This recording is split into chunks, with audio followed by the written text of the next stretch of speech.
Red Edition, welcome. I'm looking to buy a couple of new horses.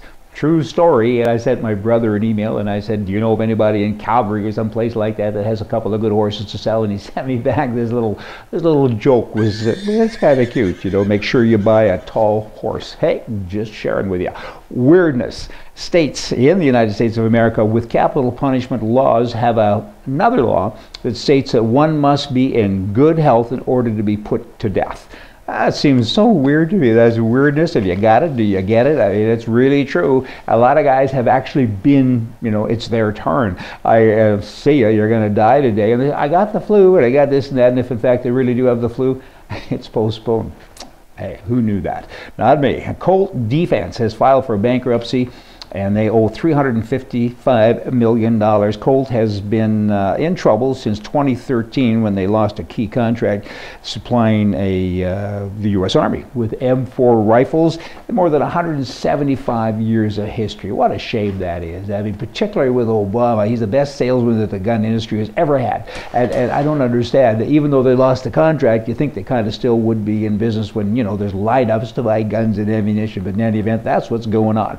Now, here's New York talking about guns still. When you're in the gun world, and if you're a gun user and you carry a gun, you gotta be alert and pay attention so we don't get bad things happening to us press-wise, right? Here's a guy that didn't listen to any of that I just said. He was at the Waldorf Astoria Hotel in New York at a wedding.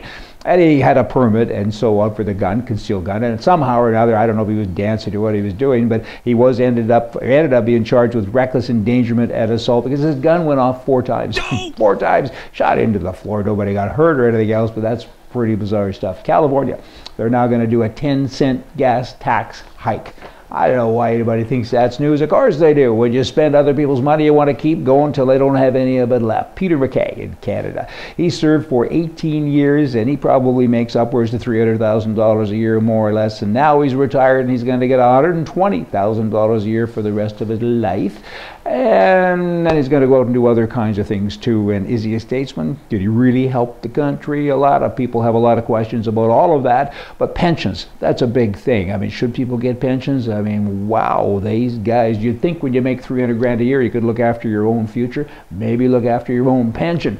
British Columbia, recently I attended a convention of theirs in Victoria for the BC Conservative Party, and you know, I was asked by a couple of people, what can happen here? How can we win? And I said, you can't win unless you do something very radical, and here's radical. I got it. If you're prepared to do some of these things and put them on your platform, make them your platform, then I think you can win. You got to set term limits. I can only be a premier and or a member of Parliament, member MLA, that would be it, for a 2-term maximum.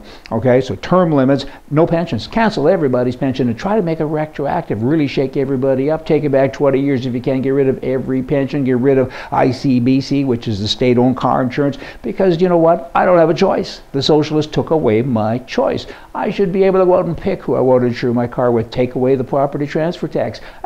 Where would the money come from then that the government needs to have so they can keep wasting? Well, we already told you we're taking your pensions away. It's got to come from there, and a whole bunch of other things. You got to get radical and use the word capitalism and socialism throughout your talk. And if you do that, the Peter MacKays of the world, you know what? They might have to go out and kind of eat what they kill. A last story, let me share with you. In the great days of Rome, they used to transport hundreds of thousands of soldiers and miles and tons of wagons full of goods, right, to go to war. They're always going to war. And as a result of that, or consequence, always had to build bridges. The emperor always made the people who built the bridges go across them first. That's what politicians don't get to do. They don't go out into the real world. They don't have to. They should have to. Hey, y'all come back tomorrow. We're going to have more for you. From the right. See ya.